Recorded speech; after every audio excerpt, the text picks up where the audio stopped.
Initié par le chef de l'État, Willy Bakonga, Wilma adhère officiellement à l'Union sacrée, là où il se trouve à l'étranger. Honorable Eliezer Ntambwe est donc formel. Il faut que ça la très attention à la Union sacrée, bazoya pour la protection na bango. Union sacrée, surtout, est-ce que Eliezer a raison? Toi, Azana tort. Tentative na réponse na émission ya lelo batata bamama bandeko na pesibino mbote mingi bipai biso bozwi libaku ya kolanda biso tozabongo mercredi 19 janvier 2022 na zana esengo ya ko présenter bino le meilleur championnat du monde, la Liga Canal Presse. Ndenge tolobaka Santiago Barnabé au Fumwami, Camp Nou Fumwami, mouillons les maillots, mais évitons de confondre vitesse et précipitation. Batata Bamama Bandeko Boye Imala Mutoza en direct depuis Kinshasa, capitale de la République démocratique du Congo. Mbote pesoki bo sepela na émission à lelo bo pesa merci na Freddy Takidi na Veyambata na Soulemboyo na Serge Makoso na Giputu le grand maestro Kobakisa Pati Sumbu Boye Imalamu na le meilleur championnat du monde. Quelques informations.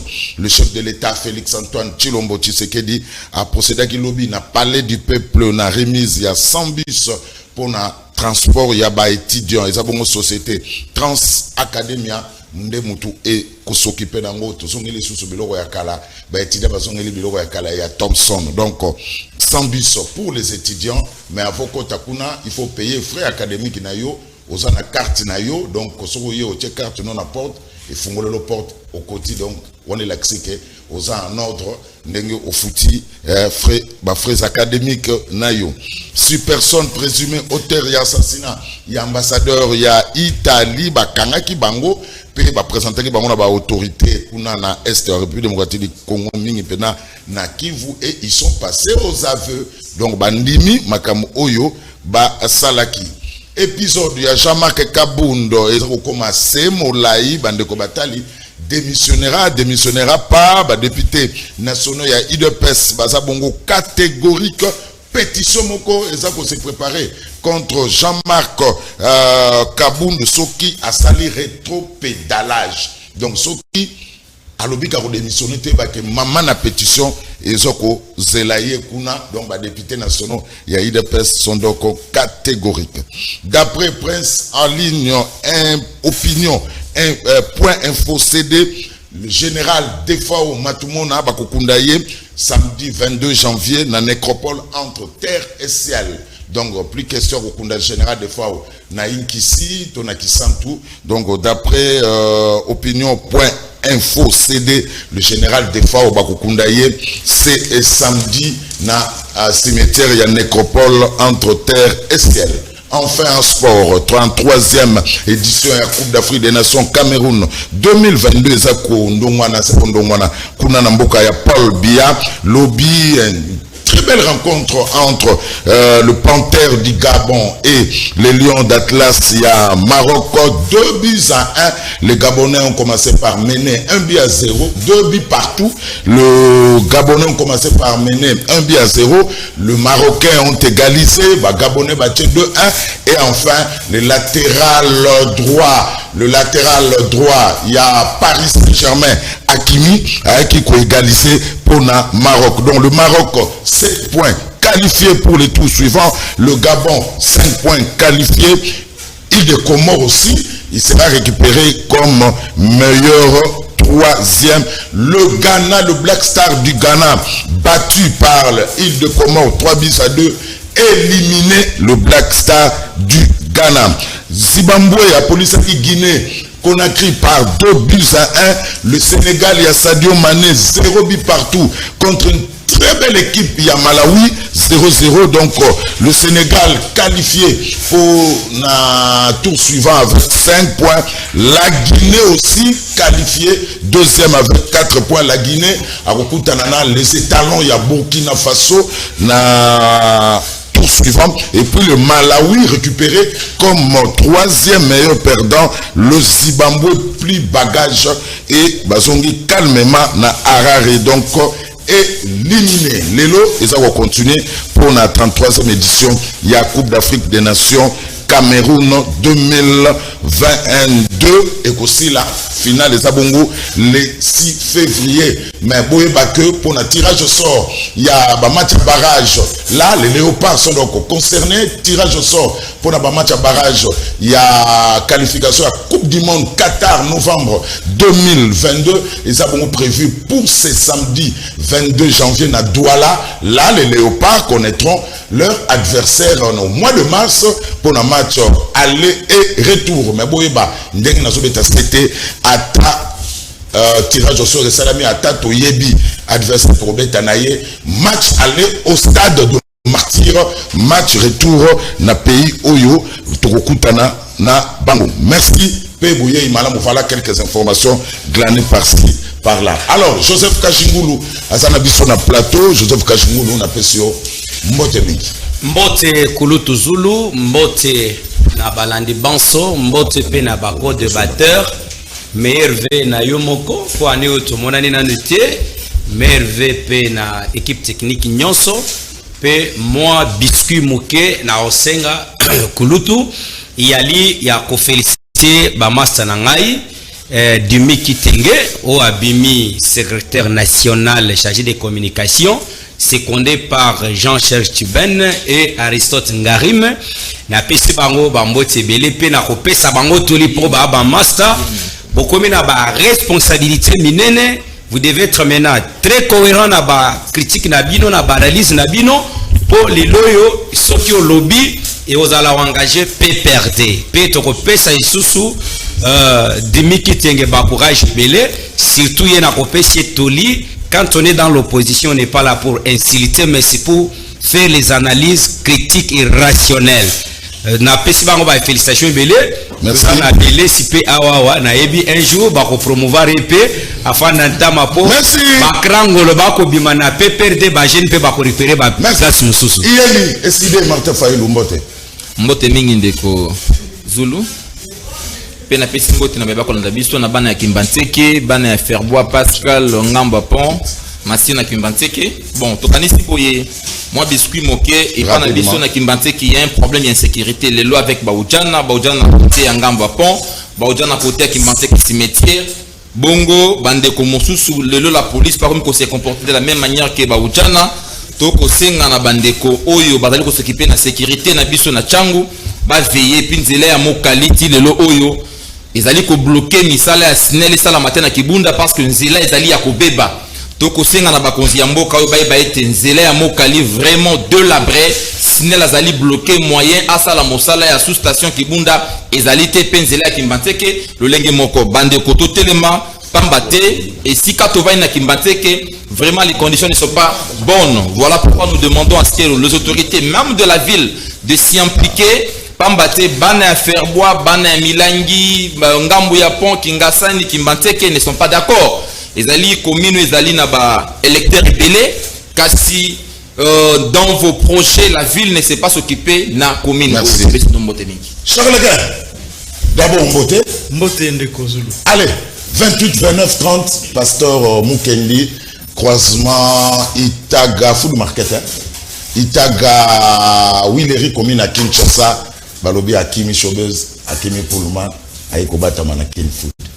Bon, Akimite Ndeko Zulu, yoza journaliste à Mounene ya Katiamboka Oyo, vous en avez information, ba détail nyoso, na lolenge makambu conférence ezalaki prévu na mois de décembre ezalaki délocalisé na Pullman a signé un contrat en bonne et due forme avec le ministère Paul Mukendi, mais le jour il y a conférence wana Pullman ayaki koyebisa ba musicien oyo bayaki mokolo wana pona ko installer un instrument que manifestation est annulée à cause de la raison du coronavirus. Alors que tant que signaki contrat coronavirus est à la mesure chef d'État a déjà depuis Kala. Donc mais bah information au qui pour glaner est que bah réseau il y a bah homosexuel parce que il faut toute la vérité négazali ne basa sima il y a di kambwana pona ko bundisa mona mboka Moussaï Nanzambe le docteur Paul Mukendi, mais en tout cas Sango Malamu ezali que conférence les gens thème ne vous conformez pas au siècle présent et qu'au salle Mabongo du 28 au 30 na salle au Mont Ararat en face à Camp Lufungula au croisement des avenues Huileri et Itaga. Donc la conférence comme ça en tout cas, merci beaucoup pour la question. Ndeko Zulu, le docteur Paul Mukendi, à l'occasion, il y a année à Sika, il y a bonne année. Binomoko boye bindenge ba tradition ezalaka à travers le monde ezala na ville à Kinshasa. Chaque fois mbola Sika ezali batu oya motema malamu bakenda kokabola moi eloko na bandeko. C'est ainsi que Mosel Nanzambe, le docteur Paul Mukendi a lobby été le 20 jeudi et dans mon lobby. Et là, mon lobby jeudi, à partir déjà il y a 14h, 15h, bana nanzambe oyo bazali kolanda ngai na tangu oyo baya ebele na salwana Mont Ararat na adresse oyo na otolo ba croisement Itaga na Huileri baya ko participer na journée ya prière ya lobby mokolo jeudi et ce pour komi wana avant ozwi macaron na yo au côté na kati ya salle au participer na journée à prière ya kokumisa nzambe pona mbula ya sika simana yango après que mituka ekotandama wana ebele pona kopesa batu ba sac ya ba fufu ba sac ya ba loso donc elingi koloba ete ba macaron ezali na nombre limité il y a au moins 2500 macarons ba oyo ba ko bénéficier na biloko ona ce sont des gens oyo ba koya avant au côté na kati ya salle ezali gratuit okoya na yo au côté na kati ya salle soko lingi kozande biloko en ce moment là pour besoin ya ordre kozande macaron na yo il y aura un plein. Non mais parce qu'on connaît Kinshasa 2500 sacs à foufou dans l'osso. On n'a pas la roya faire na macaron là. On n'a pas faire na macaron là mais la bini na on l'équipe nationale c'est mauvais par la prière ici là na ko récupérer ça qui n'a foufou na ça là. En tout cas ndeko. Mais si il y aura un plein. Merci beaucoup pour la prière. Merci beaucoup pour la question Merci beaucoup pour la question en tout cas toyebi malamu ke Moussa Nanzambe, le docteur Paul Mukendi, a coquille jamais pour nourrir 15 millions d'habitants. Attends l'État congolais, le gouvernement congolais, a tiré la console, mais pour la Moussa Nanzambe, a limité le nombre, c'est au moins 2500 bateaux avant. Dans ce macaron là-bas, tu peux très bien que nous sommes en train de faire procès à l'eau. Ça m'a dit, il y a un problème. Alors, mais thème Ezali, non, thème de la conférence, les 28, les 30, Ezali ne vous conformez pas au siècle présent. Mais dans la pression, c'est repère ça que, et que ça la caca lobby j'ai dit, et que Kokabola paye, et que ça la intervenir le 27, jeudi le 27, donc semaine prochaine, jeudi, et que ça le malisusu, au Yéwana, après prière, au juste ça nous a l'osso, au juste ça nous a foufou, au pays que c'est pas la copie de sa table.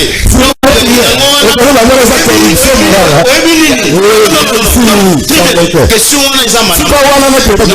wana eza malamu mingi pour la nini. En tout cas, batu mususu bazokanisa keza corruption morale. Batu mususu bazokanisa ndenge balingi kokanisa. Mais est-ce que na mboka oyo même batu oyo bazokanisa eza corruption morale wana bango nde bakritikaka o bapase besco bazwaka bambasinga bandimi bambongo et tout ça. Mais ce que dans la Moussa Nanzambe oyo ayebi ke na kati ya Bible à un moment donné Yesu amitiba ba mapa amitiba ba poisson pona ko sepelisa batu et que yepe alingi ko sepelisa batu pona nini ko benga ngo corruption morale alors que ba obligé était politique à l'église. Merci, rendez-vous le 28 le 29 le 30 na salle ya Mont Ararat food market en face na croisement Itaga Huileri commune ya Kinshasa avec le pasteur Paul Mukendi. Merci beaucoup. Merci. Beles. Babi bapesi melesi bapesa na mbwa. Baninga batekinga kati. Bakani ba photo na china rambo. Belesi yo rien. Mokundela kaka bilao watu moni baka ba Jimmy, ba Chibin, ba Molisho, yo rien. Bon, to bi ça va problème ezate. Ba nomé lisusu na Shadal. Yo kaka rien. Merci bapesa na mbwa belesi. Ndeko Zulu na pesio d'abord bonne année. Merci. Parce que c'est la première fois on a tout le temps na plateau année 2022.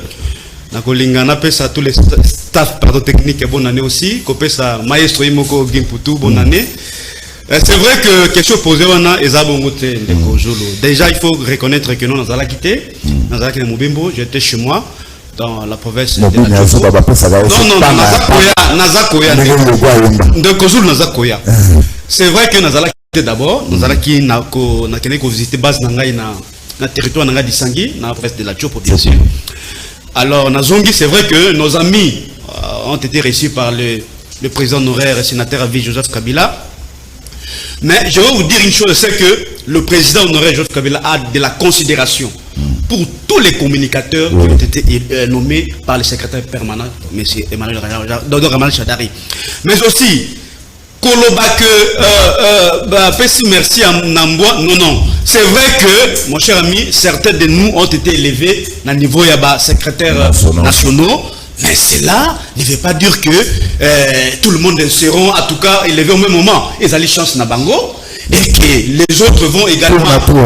Bien sûr, parce que Nakata peut perdre, il faut déjà savoir que tout ça dans la réforme, il peut perdre.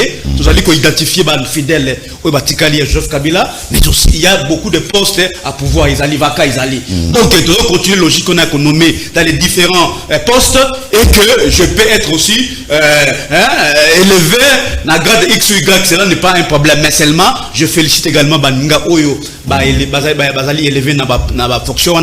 Donc, nous allons ensemble parce que ils allaient cellules, ils allaient structure, il y a communication et que nous serons là tout le temps dans les médias pour nous le PPRD. Donc il n'y a pas un problème à ce niveau-là, il n'y a pas de polémique. Mais pour le Kingakati, ils allaient qui choix, il y a secrétaire, pardon, il y a le président national de la PPRD et que le titre il y a la communicateur parce que nous sommes en train de continuer à défendre le PPRD, défendre les raïs parce que c'est parti lui appartient. Il ne faut pas vous créer polémique autour de cette. Non, il n'y a pas. Oui, c'est vrai.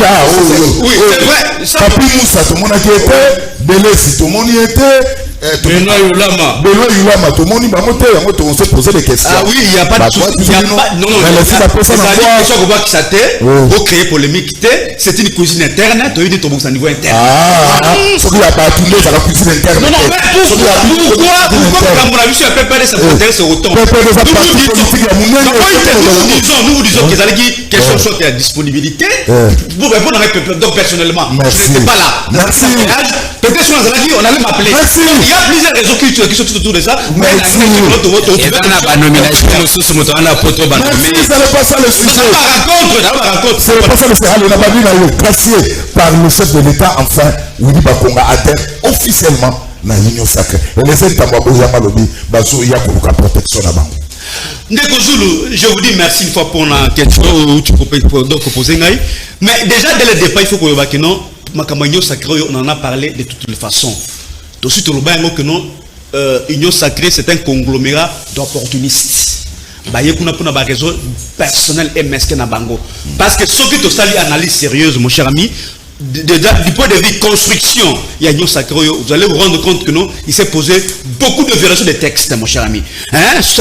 Tous les textes de la République, la constatation de la majorité de Gozoulou, et ça le marque toujours au début à législature. Mais on n'a pas compris comment est-ce qu'on a désarticulé l'institution avec des moyens totalement qui sont artificiels. On viola tous les textes de la République. Il y a un moment qui va construire Union Sacrée. Mais aussi, de par au-dessus, il y a ce qu'on appelle l'achat de conscience. La corruption. Et ça, il y a construit Union Sacrée. La preuve, c'est qu'il y a eu des palissades.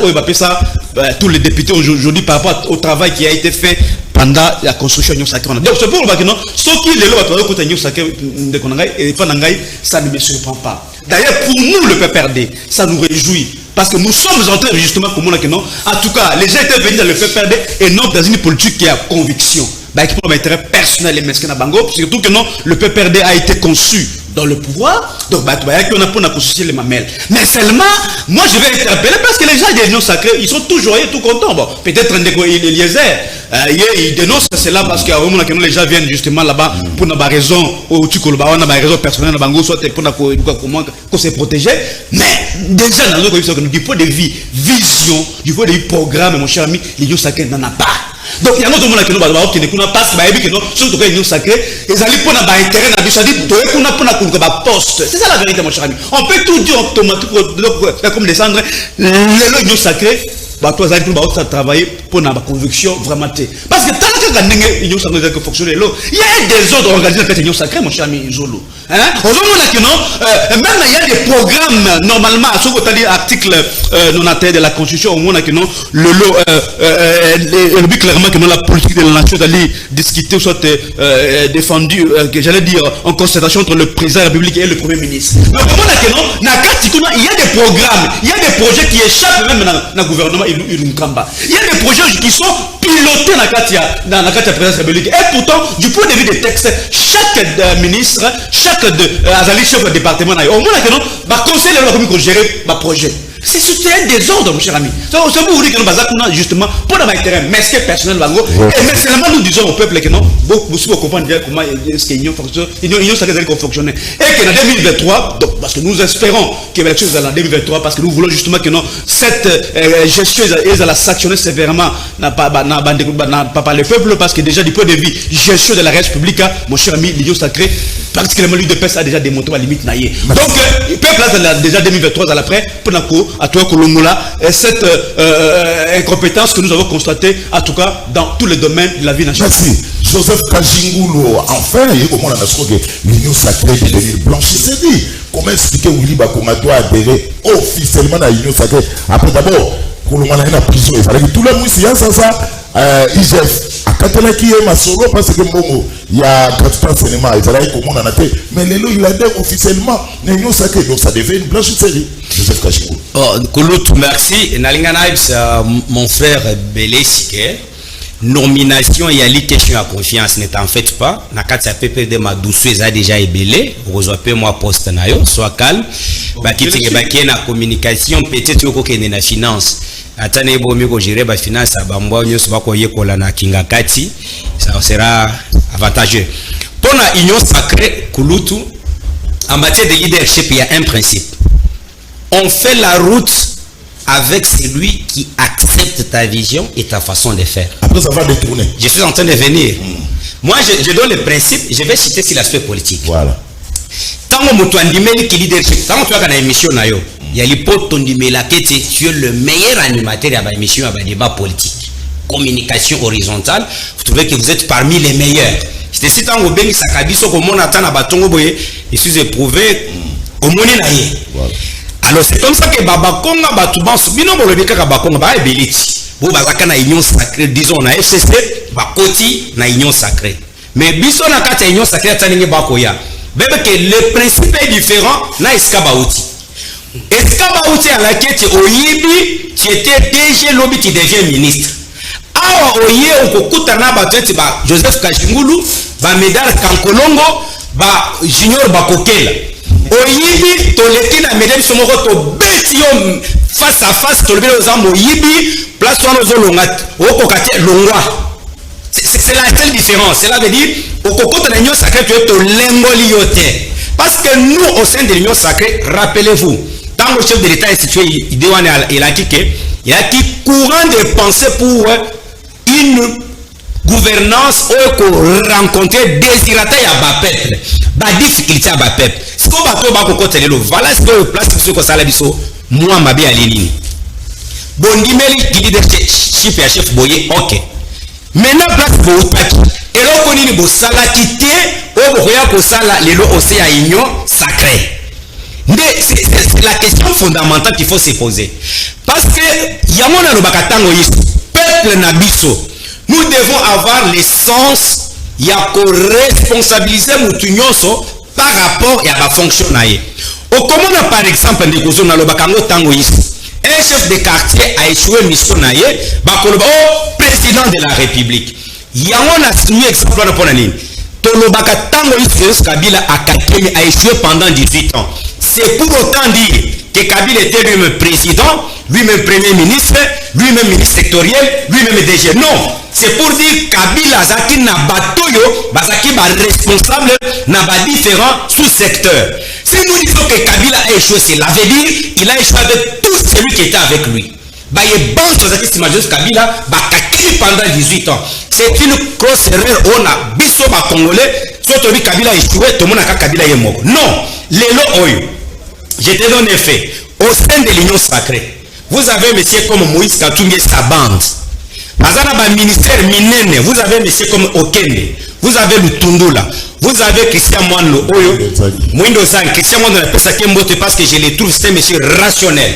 Et j'ai certaines indiscrétions à sens que Ali Mouto a dit Moïse a la vérité par rapport à la Union sacrée, nous devons être sérieux. Voilà le razolo. Moïse Katumbi na batunet si ba Jakindala ba Onyembe ba lobakani. So qui Tshisekedi a Kakemi, le premier responsable à bilan c'est lui. Oh c'est une erreur grave. C'est là où place la félicité. Bilan s'est tenté de s'étonner mais ça Wanezo Kamisangai yango botinda Joseph Kabila na erreur. Vous voulez dire que quand Kabila a échoué ce n'est pas Kabila lui-même, même toi tu as échoué. Tous les détournements à époque à Kabila, vous êtes là dedans. Il faut avoir le sens à la redevabilité, à la responsabilité. Les lois de Bouzoul. Admettons que secteur Okende a échoué. Donc, le premier responsable à ce secteur, c'est qui? C'est Okende. Mais Bissoba Congolais, tout le monde a président de la République. Et pourtant, les compétences sont d'attribution. Chaque ministre est responsable de sous son secteur. Les lois de Moïse Katumbi, il a fait tout ce qu'il a fait comme contour. Il le revient vous dire Nazaka Nakasa Union sacrée. Mais il dit il ne prendra jamais responsabilité à bilan. Il ne va pas partager. Et si Kawapi na Félicitaka Moutunet, président Jean-Pierre même na MRC, vous trouvez que Batikal est très discipliné, organisé. Et puis quand on a un ministre à Moukout à Union sacrée, vous allez vous rendre compte que le ministre à MRC va donner fort. Jean-Jacques Mbongani, vous sentez que le ministère de la Santé quand même à Kamoko aussi. Maman, Eva Sebe n'en parlons même pas. A même écoute Mboka et je moi Mbongo pendant du temps total qu'on soit. Yango biso to kolobete ba yebanso bakoya to senga na chef comme bandimel ki leadership na yo ba muye mayo alors oui ba muye mayo permettez la société ba muye mayo pour que chef fasse dans la réunion en 2023 ko biso to muye mayo to bunisa Kabila pendant 18 ans nous n'avons pas fait opposition et Tchabaki Kenge qui opposait aux cadres de l'entreprise non biso to sala opposition na biso en tant que chômeur avocat, je viens avec mes petits moyens opposant devant Kabila. Pona Willy Bakonga. Voilà, je te parle. Quand on a une sacrée blanchir, il doit répondre devant la justice s'il est reproché dans ma campagne de détournement. Il a été gracié. Non, je suis en train de venir. Il a été gracié. Gracié par rapport au Bakondana qui a traversé le Congo-Brazzaville avec plus de $10 000. Mais il y a que procès EPC bandana notier pour naïe. Tu sais, soyons sérieux et honnêtes. Ndekozul, Toza a on a mis ça. Tu es un journaliste d'investigation. Dites-moi, est-ce que procès EPC banda pour Willy Bakonga? Non. Étant donné que la responsabilité pénale est individuelle, ce qui procès EPC bandit et qu'il est reproché inculpé, Union sacrée est pour nous couvrir des péchés battus. Union sacrée nous prononce ce qu'on appelle l'état de droit. Dans un état de droit, tout le monde est responsable de ses actes. Merci. Et on a conseillé le président de la République. La cochité dans le cadre de l'Union sacrée. J'insiste. Au État 145 territoires. Et c'est ton nommé nouveaux animateurs. Pour la prochaine, c'est très important pour le développement de notre pays. Nommer les nouveaux animateurs, confier les moyens et puis société civile, si les plans provincial, passer le suivi pour la projet. Oui ou non, Joseph Kaj, avant qu'il n'est pas yéli, non, c'est la première tour à table, pas Charles. Parce que la bombe le moins, il a mis ça toi. Les alliés à Pona, il tendance à il y a bombe le mis ça toi. Alors, oui ou non, aux alliés, il y a 11e mérito allié à Kingabo. Ça, oui ou non? Oui ou non? Moi, je suis allié de 11e mérito. Merci. Pas décision finale décision finale moi il y a eu des pèses fallait pas tout le amalgame il y a eu le quoi Kaboul c'est un responsable il se prononcera lui-même oui ma camoufle à la souple oui moi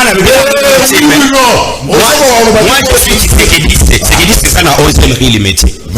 Voilà. On a la besoin de voilà. Merci. L'union sacrée est surtout une blanchisserie ou bien une bonne organisation. Et bien, il y a adhésion de Willy Bakonga nous ramène pratiquement à la théâtralisation de l'État. Parce que quand Willy Bakonga a été gracié, on a vu l'île de Pest dans tous ces États dire que Willy Bakonga c'était une erreur, Hakimi, tout ça. Un ministre est sorti même oubliant que c'était un acte pris par le soi-disant président de la République. Dans toute une... Je ne sais pas si c'était vraiment de l'ignorance. Parce que ce qui s'est passé là, vous graciez. Donc, aïe a pessié grâce présidentielle. Grâce au Anapona Koloba était officialisé, criminalité nyonso ya politique. Officialisé corruption nyonso, pemoïde nyonso. L'union sacrée aujourd'hui, Zali blanchisserie, il y a nyonso bakoïba. Parce que cette union, cette plateforme est sans vision, comme l'a dit mon ami, sans vision. Parce qu'on ne sait pas où wapi. En parlant, on a senti que Ndeko Yemoko Asali avait échec. Alobi, to échoué, tala Ndeko Moïse Katumbi bazo linga kima, azonga nakati, biso a aussi parce que eux-mêmes aujourd'hui acceptent que Basali d'accord. Parce que lui-même, lors du discours à l'état de la nation, il était clair en disant que j'ai échoué parce que je ne pas piloter. Parce que les pilotages dans un régime présidentialiste. Bon, il n'a même pas les arguments, il est en train de dénaturer.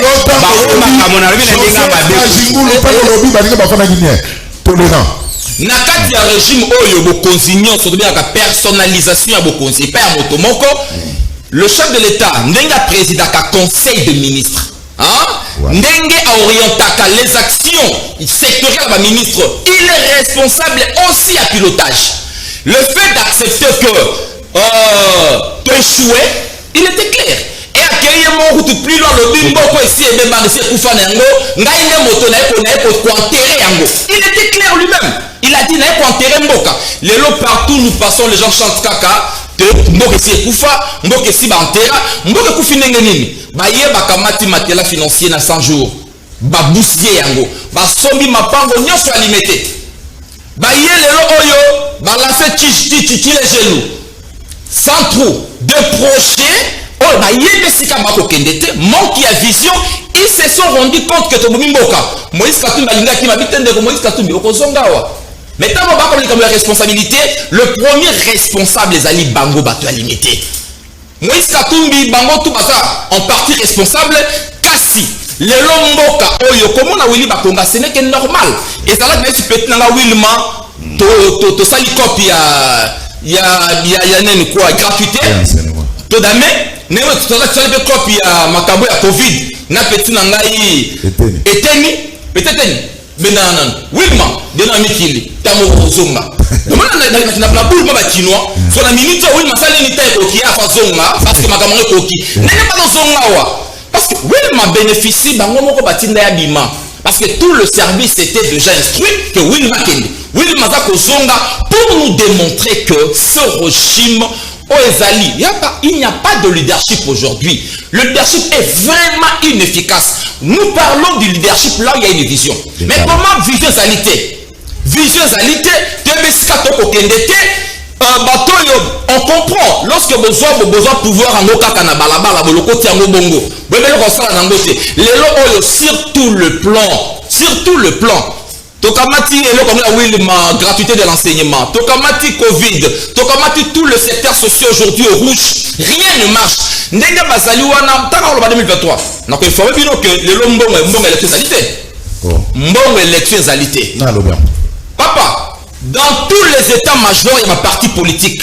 Bato bazali sérieux ba okanga awa. Peuple congolais komi ko sate, il y a des négociations pour la transition en 2 ans. Pourquoi Mongo Zate? Mais on a qui question ça, il y a question ya sénité. Alors pas kini.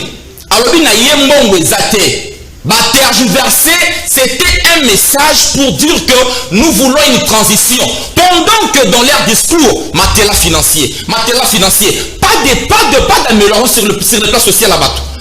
Ok, santé, tout le secteur y a vie nationale, le Biso d'enseignement supérieur universitaire, na grève. banda to bandi grève aucune suite le to que de awa peuple aye bayango ba parti sérieux sengeli batele la aventure autre no to kota yango bato nyonso ba kondima transition c'est une trahison pour le peuple. Il est temps que ce régime qui zengu ce régime dégage. 2023 c'est une très bonne occasion pour que ce régime qui zengu lingala na chilube zali zéro, que ce régime qui zengu est dégagé. Bato ba kota na complicité wana baye bango, ils verront le peuple simana bango. Merci. Merci. Charles Leclerc, union sacrée, pas de siège d'abord, pas de soubassement juridique, pas de vision, ni programme. Et nous, on est nous là pour nous organiser l'union sacrée. Bon, et là, on est bozo là. Voilà, c'est ça la position. Okay. Je pense que l'union sacrée, pour nous comprendre il faut se référer au discours au président de la République à Salaki. Mais toujours comprendre au Kakaté. Oui, mais ceux qui ont lingui au comprendre l'union sacrée, il faut se référer na discours au président de la République à Salaki. Na discours naé Tshisekedi à Lobaki que l'union sacrée à Salaki appelle na ba Congolais nyonso ya babor nyonso. Et je peux dire que même appelona et bando concerné même Joseph Kabila. C'est ainsi qu'au Monaki, il y a eu, dans la consultation, il y a eu débat dans le cas de PPRD. Est-ce que Tokende malheureusement, tout le monde est fuitaki, il y a Peter Kazadi, il y a annoncé une tractation, acceptation, il y a invitation, il y a président de la République, il y a FCC Basalaki. C'est ainsi que certains s'étaient sentis un peu mal à l'aise et finalement, qu'on levait. Option ya ne pas répondre à l'invitation ya mokonza mboka na tango ya consultation à cause ya fuite wana oyo Peter Kazadi a salaki na tweet na ye na tango wana. Vous vous souvenez bien débat oyo qu'on avait eu à l'époque. Donc Tshisekedi a fait appel à tout le monde na batu nyonso wana. Il n'a pas dit que parce que vous avez géré avec Kabila pendant 18 ans, Boya Nakati a une secrétaire, ou bien parce que Binonde Boza a Basantou, Oyo Bosumo Kakate, tout ça, Kakande, Union Sacrée, Kakapona Bino. C'était pas ça. La vision à présent, tu sais qu'elle dit, na Union Sacrée. C'était il y a qu'au battre les troupes de tout le monde, Oyo Balingi ko changer, Oyo Balingi ko sangana, pour na ko relever ma grande défi à Mboka. C'était ça. Alors, moi, je ne peux pas être surpris, il y a Willy Bakonga Lelo Alobake à côté de l'Union sacrée. Il a fait une déclaration Yemoko, na poto à l'objet à côté de l'Union sacrée. Donc, voulez-vous que le bataille Union sacrée Balobake? Non, Yoko, est-ce qu'on ne peut pas aussi tamiser? Qui peut adhérer à l'Union sacrée, qui ne peut pas adhérer à l'Union sacrée? Parce que l'Union sacrée, ça va exemple à ton côté. Bon, il a été dit ici que le fait qu'il y a Kokota na Union sacrée, ezali ko exempter mutute que bakoki ko landela na justice et que ceux qui commettent infraction bakoki ko poursuivre c'est pas ça Union sacrée. Et lui ko bateke ceux qui mutoye ko kota Union sacrée azali na PPRD azali na parti ceux qui songolo pakala ceux qui continue na Union sacrée et que asali infraction que bakolandela non c'est pas ça Union sacrée eza owanate. Donc même réaction ya ndeko Eliezer lelo na comprendre peut-être que na kati ya réflexion batumsu bazo kanisa que ceux qui viennent les mususu baroya ko zo ba place na bango ba poste, mais c'est pas ça. Ce n'est pas ça. Na union sacrée à ce que ngai nazo comprendre yango ceux qui muto sali faction bakoki ko kangaye ba juger ba sambisie parce que lelo oyo ba congolais balingi nini ba congolais balitolingi mboka ezala véritablement un état de droit et sika oyo wapi ba mutu asali mbeba justice elandeli et condamné ye et non ba condamnation fantaisiste ou bien ba poursuite fantaisiste ou bien impunité. Ceux qui union sacrée et bandi ko glisser na impunité et bandi ko glisser na ba procès bidon. À ce moment-là, on va comprendre que ce n'est pas changement congolais parce que ceux qui ont détourné viennent trouver refuge dans l'Union sacrée. Ce qui n'est pas normal, c'est décrié par la population. Donc ne me poussez pas jusque là au comprendre ma communauté koloba awate, parce que je dois encore répéter que l'Union sacrée, il y a nulle part. Et si quand on commis des règles, on dit que ceux qui ont une infraction, ou bien qui ont eu côté Songolo, ailleurs, c'est que l'Union sacrée n'est pas organisée. C'est que l'Union sacrée n'est pas organisée. Pas de siège, pas de subventionnement juridique. Oui. Et ça, na mauvais comme mon côté, règlement mon côté, Oyo et lobby qui est. Moutou, ceux qui n'a pas perdu, ou bien n'a pas lu, je ne sais pas dans quel parti politique, Aïba qui a détourné, ceux qui ont une union sacrée, a comme il battait la wana bakori ko simba été, a comme une immunité de poursuite. Non! Et ça n'a règle au ezolo wa makambo wana te. C'est ainsi que même dans l'union sacrée, on peut arrêter les gens. Dans l'union sacrée, on peut les déférer devant les cours et tribunaux. Mais maintenant, ceux qui par exemple, Moutou, dans l'union sacrée, bafundiye bajuzi basambisiye bakondamné été. Est-ce qu'en ce moment-là il faut que non condamner parce qu'à la union sacrée nous sommes dans un pays où le magistrat juge indépendant à rendre jugement selon intime conviction naka oyo otu koloba par exemple ya Willy Bakonga. Nous avons tous suivi les débats autour il y a grâce présidentielle, hein? Vous avez vu le ministre de la Justice, il était opposé à la libération de Willy Bakonga. Alors que Willy Bakonga a rempli ça qui va condition pour bénéficier de la liberté, bénéficier de la grâce présidentielle. Charles, quelqu'un qui a détourné l'argent. Non, Willy Bakonga. Attendez. Le rapport a eu non, s'il vous plaît. Oui. Pour que Moutou Azala étiqueté comme étant Moutou à détourner, et ça koloba awa na TVT. Il faut qu'il y ait un jugement définitif rendu par un juge. Le jugement coulé en force des choses jugées. Willy Bakonga likambo oyo abakotseke na makala et ça par rapport ya mbongo oyo azalaki violation à législation en matière ya kotambolaka na bambongo azalaki na mbongo plus de $10,000 alors que na législation mutakuki jamais kobima libanda soka za na mbongo koleka $10,000. C'était ça.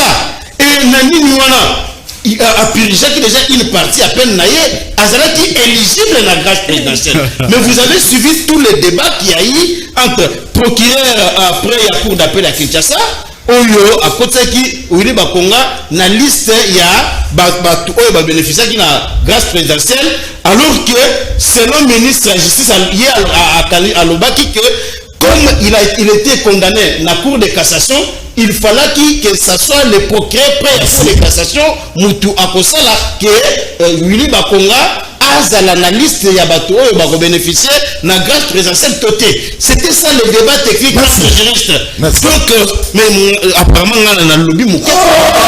S'il vous plaît. Non, mais tu n'as compris que vous avez la montre. Parce que nous avons la montre.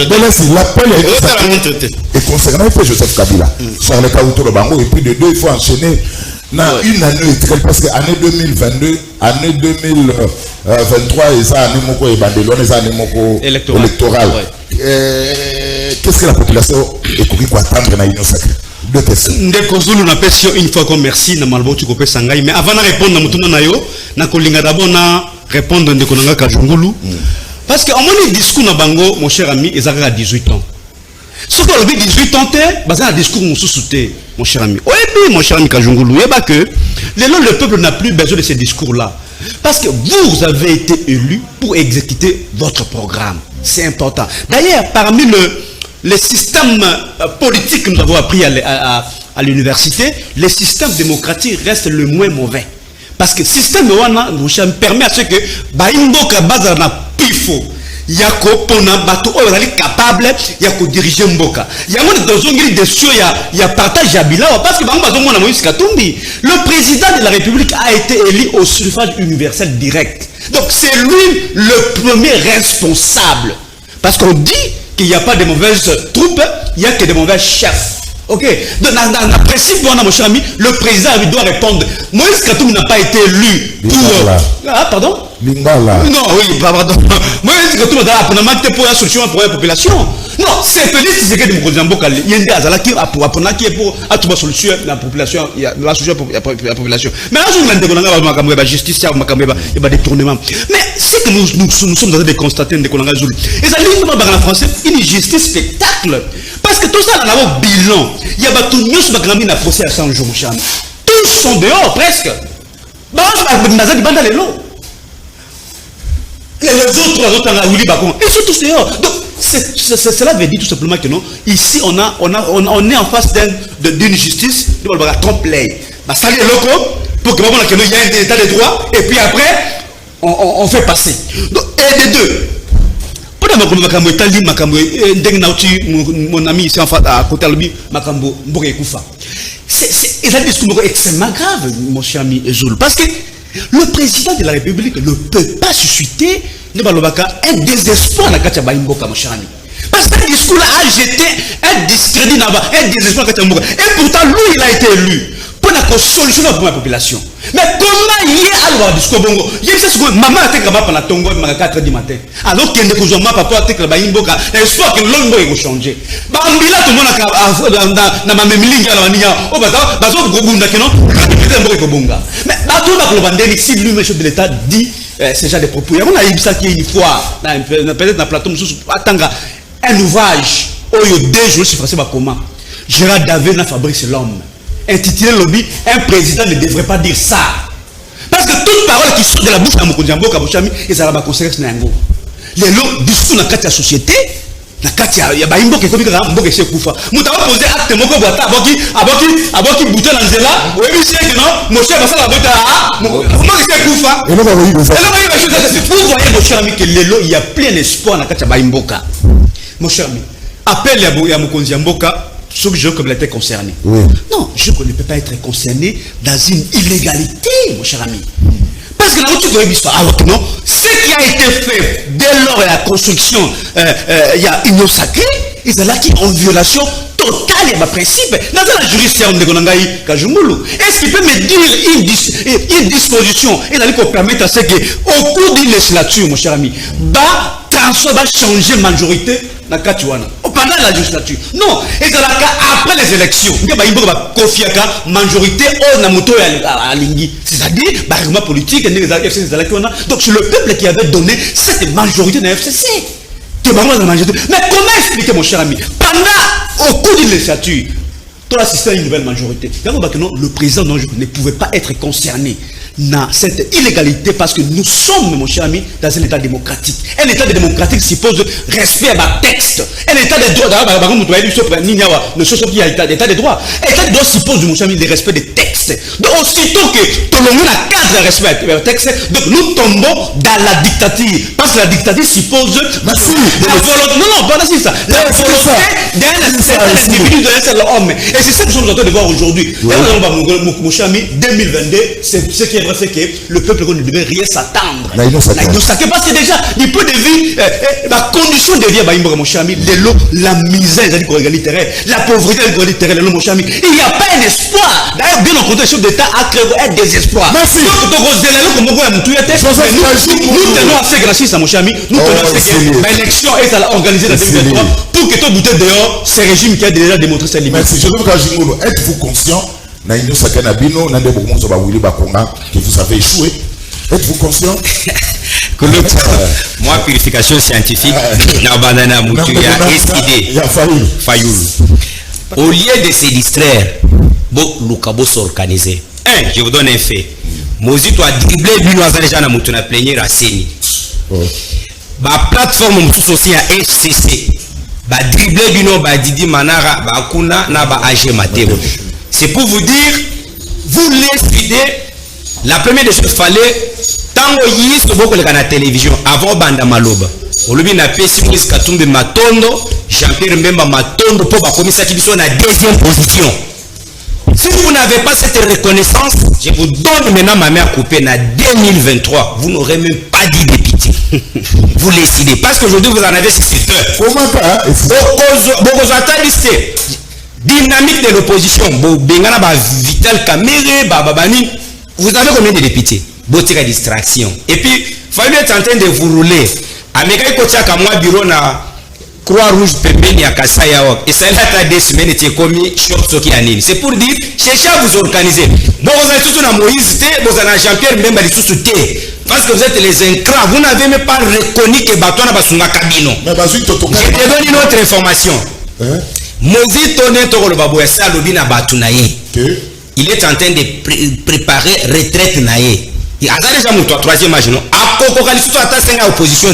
2023, Mozito va se battre comme un diable dans les péniciers pour être dans la majorité. Au Fatia, vous allez mokona 280 députés. Donc c'est pour vous dire que organisez-vous. Il faut être en train de féliciter. Et pas Moutia PPRD. Bilessi nous parle de Belessi, je m'excuse. Makambo à 18 ans, nous devons toujours parler de ça. Oh là là. Binobo sengola mboko entre maboko ya Kabamba yo aditungu. Bokuta ba frontière na biso za qui pour rester. Binobo faire infiltrer mboko jusqu'au sommet. Bon nommer ba étranger ba chef d'état major na mboko. Vous bozui bat. Ouais l'histoire ya un député azaka membre na bango. Bakanga na Rwanda comme sujet rwandais. Asisi boloko na ye a traverser wazo sous na parlement. Batoyo. Donc Kabila détruit ces pays. Toko le kutu ata Kabila. Tinga kutu azata soko le ata Kabila ti. Afin de kuna komona banyama na ye, ça lui suffit. Et puis pour votre information, tout ce qui s'est passé, Moni Kabila se prononce. Alors bagate, muto yambaka baki tenge na kingaka c'était maman Olive que je respecte. Na moi occasion na bamoni pe l'homme demandé fou afanda ki pe soyez les gars là monsieur. Na katana bamoni pe raïs. Na katana bamoni raïs. Voilà. Joseph Ndoi na ngai nde bayo tozo ba bilili. Po za pesta. Bazubi mais maman Olive Mutoyambaki bango. Là vous devez retenir. Donc Joseph Kabila ça c'est déjà politique semble. Rappelez-vous histoire à Botanaka na ba étudiant, na ba jeune, ayamba bango lobani. A conseiller ba jeune pour que basa la politique. C'est pour dire Kabila a mona makamune to moni ça y. Omoni Kabila modèle te pona bisobino FCC. Pourquoi Kabila devrait organiser les choses en 2016? Pourquoi qu'il n'a pas organisé en 2018? Rappelez-vous que Minako a 4 langues nationales. Na Ken Wandondo.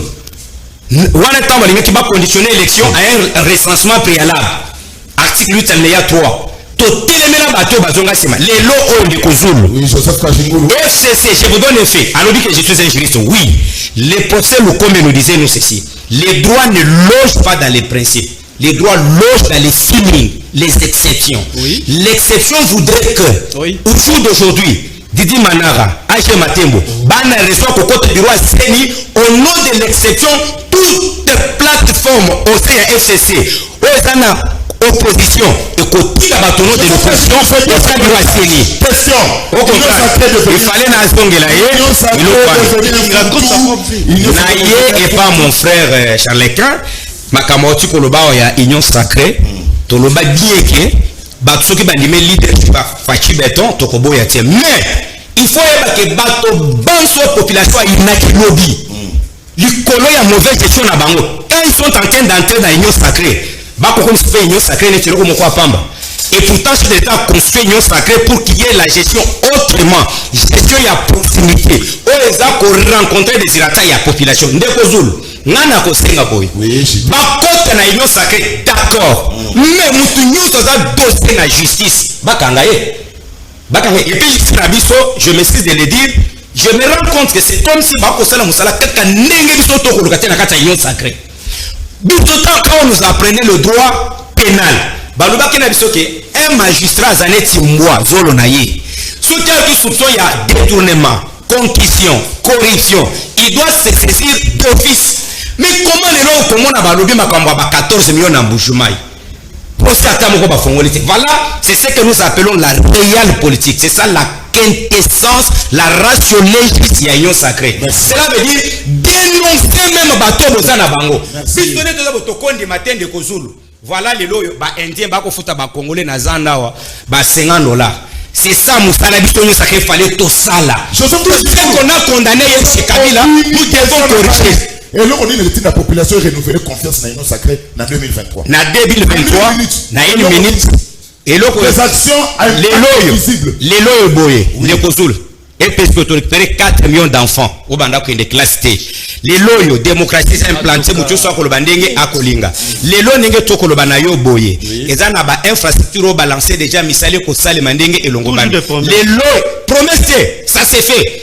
Et l'Okonini, Congolais, Félix Confiance, c'est un Congolais de souche, il est en train d'organiser les pays place Wapi, il rétorquait directement. Félix aura un deuxième mandat 2023 grâce à l'Union Sacrée qui a bien travaillé. Peuple Sengel va payer Félix mandat na deuxième mandat pour être à Boukazando. Pour être il faut ça le ministère à la promesse. Pour être banda yé, hein? Ndala kisibiso ndenge nini ba officialiser ka Moïse au sommet de l'État na ba 14 millions bunga OK procès caméré OK ba multiples procès au tali makala le tombeau est vide makala ya pamba pour na kolakisa biso boye été et senga yazwa deuxième mandat kotala ndenge nini ayeli biso na bonne fête ba tomsono ezalate peto moni yangote to kopesa ye mandat pona nini pamba te banda baye Yemo quoi à l'émission de taputa qui assis à Bumboke si et Koufa puis assis à Boma yango et c'est si là. Faut te passer mandat. Nakadi to faire ça un mandat. Tango alobia yemo quoi reconnaître était bango na union sacrée ba kamwe pona nini bakangi makambo dossier à 14 millions T. Or le 14 millions relève et là comment que ko ramener biso na gouvernement parallèle. Oyo ba conseiller ba komi ko gérer ba projet relevant na gouvernement. Et la kisi crise de confiance. Et la kisi boy. Donc comme il a gouvernement mi balé, gouvernement à présidence, na gouvernement à Samba Lukonde. Pilotage motomoko. Tu peux savoir confiance. Peuple a repéré sa confiance. Peuple yo mai na courant. L'otili que ça la kate. Peuple yo biso toti kimbanteke. To yebite nini oyo régime machizengo pesa biso. C'est pas Chizengo. Na lobi to pesa confiance. Na régime où elle a qui biso ben capacité nyoso o tomoni même tomoni quoi o tolobaka na lopoto tolobaka yango désacralisation ya bokonzi à l'état comment na motoloko la en vice-président de l'Assemblée nationale na kati ya structuration hiérarchisation zali président de la République parlement donc Assemblée nationale Sénat bozi gouvernement mais lorsque en vice-président asa ko sala ba sena lolenge oyo to pesa bango confiance. Ya kotobola wapine ya kotobola wapine kuna militaire ko botola ye monduki to pesa bango confiance to pesa bango confiance ndenge nini bango ba ye ko la kisabiso ete en tout cas lelo ba la kisibiso ba sala ki 38 ans na opposition ba prenaka eloko te to pesa bango confiance il dépeste cette maladie de la nation cette maladie to pesa bango confiance nakanisi Ndeko Yemoko dans ses dires nous a démontré que l'UDPS ne mérite pas la confiance. Parce que Lélo, j'ai dit il dépeste une maladie. Il dépeste, je suis clair. L'UDPS a mis nos confiance parce que Lélo, même à moralité. Papa, je dis l'UDPS. Même à ta combattant Bango Moko, Lélo va comprendre que c'est une maladie. Les combattants ont pratiquement désisté par place de manque de résistance pour dire que la situation chaotique que IDPS a créé les lots à IDPS Bango Moko va comprendre que avec les importés au Kabunda qu'on défend le juste locaux parce que d'importer oyo baye na bango wana diaspora qui ne cesse pratiquement kozwa mbongo na biso kokima na yango kamati mbongo ezalaki ya j'ai à francophonie ke wapi okamati chile chelwe ke wapi ba mbongo nyonso baninga oyo bayaki bakamati mbongo bakei na yango na kanisi lelo ba démontrer biso que babane ko finga Kabila tort parce que baye de l'autre côté. Merci. L'apprentissage au sommet de l'État ça ne paye pas. Il faut apprendre avant d'y arriver là. L'apprentissage au sommet de l'État, ça ne paye pas. Rétorquer. Charles Kay. Bon, moi, je ne suis pas là pour répondre à c'est pas qui, mais je dois répondre à ma question. L'Union sacrée a prouvé ses limites, donc il n'y aura pas un deuxième mandat d'Ixito. Le deuxième mandat, peuple Ndemoutou, décider ce qui a confié deuxième mandat dans Tshisekedi Toté. Nous voulons qu'il y ait des élections, des bonnes élections, pour que le peuple ait à se prononcer, après sa pouvoir na Oyalingi. Ce qui le peuple a trouvé qu'il a renouvelé confiance na Tshisekedi, a renouvelé confiance na Bitumba Ezali, bandeko opposition, bazo bunda po bango ba remplacer o azana pouvoir, ba o bazana pouvoir, bazo bunda po ba conserver pouvoir. Mais mutu oyo a décider eza peuple. Donc d'où débat oyo zomona na kati ya plateau oyo. Mais moi je pense que na lolenge na zomona gestion ya mboka depuis Tshisekedi azana pouvoir, je crois que en tout cas on ne peut pas être objectif sans parti pris et ne pas reconnaître volonté Yamakasi au Tshisekedi Azanango pour relever Mboka Oyo. On ne peut pas vraiment être, on peut tout dire, on peut reprocher faiblesse Oyo, toujours constater la gestion depuis que Tshisekedi est là, mais on ne peut pas quand même refuser d'admettre que Tshisekedi Azana volonté Makasi y a relever grand défi à Mboka Oyo. Parce que je peux prendre un seul exemple. Tshisekedi aye na 2018 na pouvoir. Donc le 24 janvier 2019 a commis na pouvoir, il a pris beaucoup de temps pour mettre en place gouvernement na condition où ils qui entre FCC Cash Bitumba Zaraki Makas na 2020. Tshisekedi d'abord là na 2019, il trouve déjà budget voté par le régime ya Kabila. Il ne pouvait rien faire. Budget déjà 2019 et ça qui déjà voté depuis 2018. C'était déjà tout était déjà arrêté là-bas. Alors, Ilum Kamba arrive, na 2000 on remonte le budget pour comment na 10 milliards de dollars. C'est sous l'impulsion de Tshisekedi. Malheureusement, au mois de mars 2020, coronavirus est frappé l'économie sur Mokili. Il n'y a aucun pays qui était épargné. Tel chômage, récession et qui dans toutes les économies du monde. Charles, s'il vous plaît. S'il vous plaît. Non, s'il vous plaît. Charles. Non, s'il vous plaît.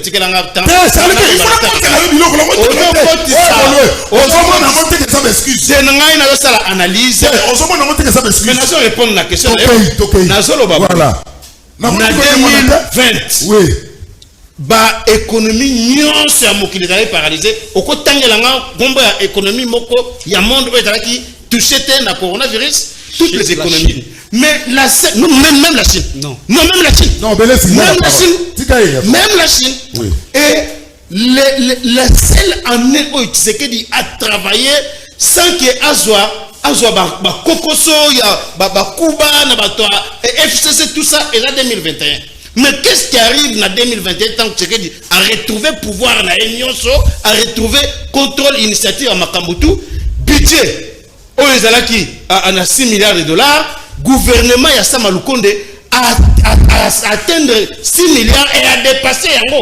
Parce que vous avez suivi loi rectificative Oyo, ministre budget à la finance à Memaki, dans l'Assemblée nationale. On a atteint 8 milliards de dollars alors que les prévisions budgétaires étaient de 6 milliards. Ça, c'est une performance historique. Nakata histoire Yamboka Oyo, ça n'a jamais été le cas. Aucun gouvernement n'a jamais réalisé tel exploit. Ça veut dire quoi? On ne peut pas développer un grand pays local à Bisso Oyo. Ce que tu as un budget médiocre, il y a 4 milliards. On a passé 18 ans. Imaginez-vous, Kabila a fait 18 ans à pouvoir. On n'a jamais atteint 10 milliards de dollars. Mais ça arrive. Quelle est la part à défense? Ça c'est non. Voilà, là je suis d'accord. On a question, on a une très belle question. Ouais. Nabidje wana curieusement, oui. J'ai dénoncé ça. On n'a pas doté au ministère de la Défense et la défense concernant Pasteur Est Mbongo Oyesengeli pour relever ma défi wana. Ça c'est ce que moi j'avais notamment condamné. Nabidje wana, on n'a pas retrouvé une bonne partie pour soutenir l'agriculture. Moi, j'avais condamné ça. Donc, moi, je suis de ceux qui pensent qu'il faut que ça la réforme, notamment réduire les trains de vie des institutions pour que volonté autonomie, parce que pour atteindre la situation budgétaire, pour atteindre 8 milliards de dollars, on a fait concret. Donc, et ça, la spéculation. Donc, l'Union Sacrée inspire confiance. Mais bien sûr, mais papa, c'est ce que j'ai dit. Tshisekedi a trouvé budget déjà voté. En 2020, l'économie en monde est paralysée. La seule année où Tshisekedi a travaillé libre et calmement, et ça 2021, il a atteint les aspirations budgétaires, il les a dépassées. Cela veut dire quoi? Cela veut dire que ceux qui ont continué, Tokudu Kolongwa, Naba étape Oyo, pour na budget non, tu es en 2022 et puis tu es en 2023. Donc, en tant que journaliste,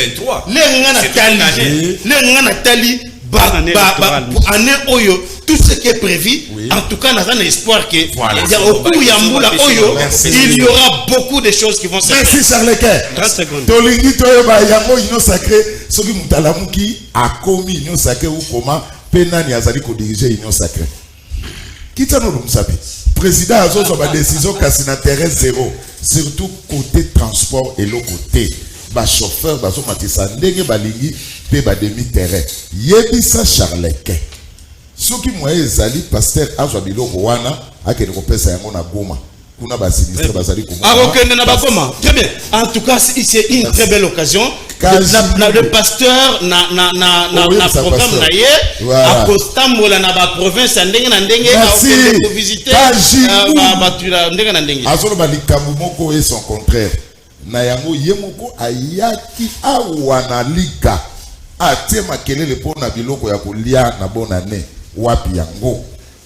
Ezali passe na mboka na biso mutu lokola bakonga alimbongo ya bana classe lelo akomi na union sacrée pe bandimi lelo totiki nini na mutu ya bana tuna bato ya union sacrée pona nini balongola directeur ya prison parce que kobima ya bakonga ezalaki grâce présidentielle botuna bato ya union sacrée na baati Willy Bakonga Steve Mikai Ngoyika Sanjimende na Boshab bokese ezali nini donc union sacrée lingi koloba FCC bis bilan négatif. Yebisa bato union sacrée batanga Daniel 5 verset 25 tina 28. Daniel 5 verset 25 tina 28. Ndekuna ya PPRD monsieur Sili parce que après ngai ya Laurent Fabrice Boissa vimbani 30 secondes. Botika la malamu tukutani lobi. C'est pas possible. Mais c'est pas possible.